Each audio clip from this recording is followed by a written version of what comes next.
உதகை அரசு தாவரவியல் பூங்காவில் 128வது மலர் கண்காட்சி கோலாகலமாக தொடங்கியது.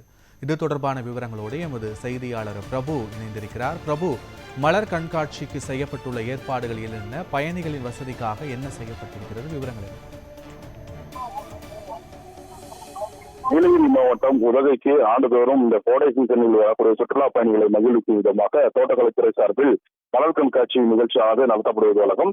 அதே போல இந்த ஆண்டு உதகை அரசு தாவர பூங்காவில் உலக புகழ்பெற்ற 128வது மலர் கண்காட்சியானது இன்று காலை துவங்கியது. இந்த ஆண்டு நடைபெறும் மலர் கண்காட்சியின் சிறப்பம்சமாக பூங்காவிற்கு வரக்கூடிய சுற்றுலா பயணிகள் கண்களை கவரும் வகையில் பல்வேறு வண்ணங்களை கொண்ட கொய் மலர்கள், கிரைசாந்திமம், ரோஜா உள்ளிட்ட 7 லட்சம் மலர்களை கொண்டு சென்னை சென்ட்ரல் ரயில் நிலையத்தின் பிரம்மாண்டமான ஒரு நுழைவு வாயில், மகாபலிபுரம் கோவில், திருவாரூர் தேர், திருவள்ளுவர் சிலை மற்றும் தமிழ்நாட்டின் வரைபடம் உள்ளிட்ட 26 மலர் அலங்கார வடிவமைப்புகள் வந்து காட்சிப்படுத்தப்பட்டுள்ளது.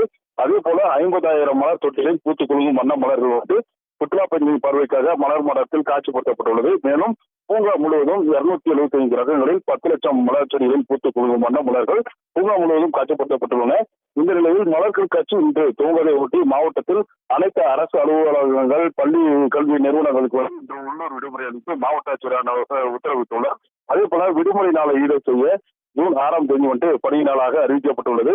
இதனிடையே இன்று துவங்கும் இந்த மலர் கண்காட்சி மாதம் இறுதி வரை நடைபெற உள்ளதால் இன்று காலை முதல் பூங்காவிற்கு ஏராளமான சுற்றுலா பயணிகள் வரக்கூடிய நிலையில் இம்மாதம் இறுதி வரை சுற்றுலா பயணிகள் வருகை உதகையில் அதிகரித்து காணப்படும் என எதிர்பார்க்கப்படுகிறது.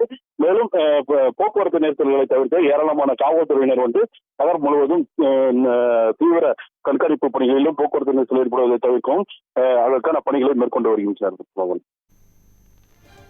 காட்சிகளோடு விவரங்களுக்கு நன்றி பிரபு.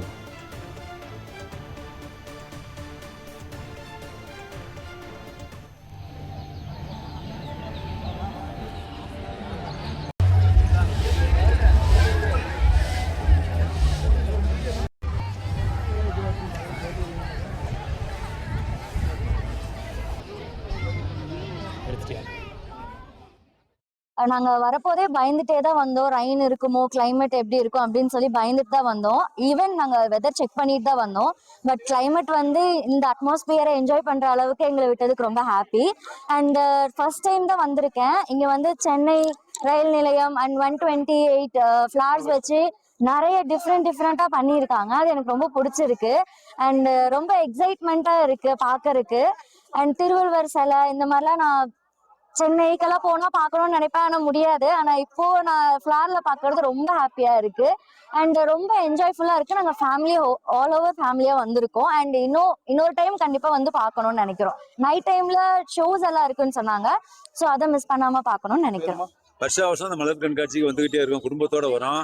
எல்லாத்தையும் சுற்றி பார்த்தோம். அங்கே சென்ட்ரல் ரயில்வே ஸ்டேஷன் நல்லா டெக்கரேஷன் பண்ணியிருக்காங்க. வள்ளுவர் கோட்டம் டெக்கரேஷன் பண்ணிருக்காங்க. திருவள்ளுவர் சிலை டெக்கரேஷன் பண்ணிருக்காங்க. குடும்பத்தோட பார்த்து ரொம்ப மகிழ்ச்சியா இருந்தது. எல்லா வருஷத்தோட இந்த வருஷம் எங்களுக்கு ரொம்ப மகிழ்ச்சியா இருக்கு. இதுக்கு முன்னாடி வந்திருக்கோம், ஆனா இந்த தடவை ரொம்ப சிறப்பா இருக்கு. குறிப்பா பாத்தீங்கன்னா திருவள்ளுவர் தமிழ் கலாச்சாரத்தை நம்ம தமிழ்நாட்டுல திருவள்ளுவருக்குன்னு அந்த தமிழை வளர்க்கறதுக்கான ஒரு அங்கீகாரமா நல்ல அழகான ஒரு இது வச்சிருக்காங்க. வள்ளுவர் கோட்டம் நல்லா இருக்கு. எங்க நின்று எதை பாக்குறதுன்னே தெரியல. ரொம்ப கண்கொள்ளா காட்சியா இருக்கு. மன மகிழ்ச்சியா இருக்கு.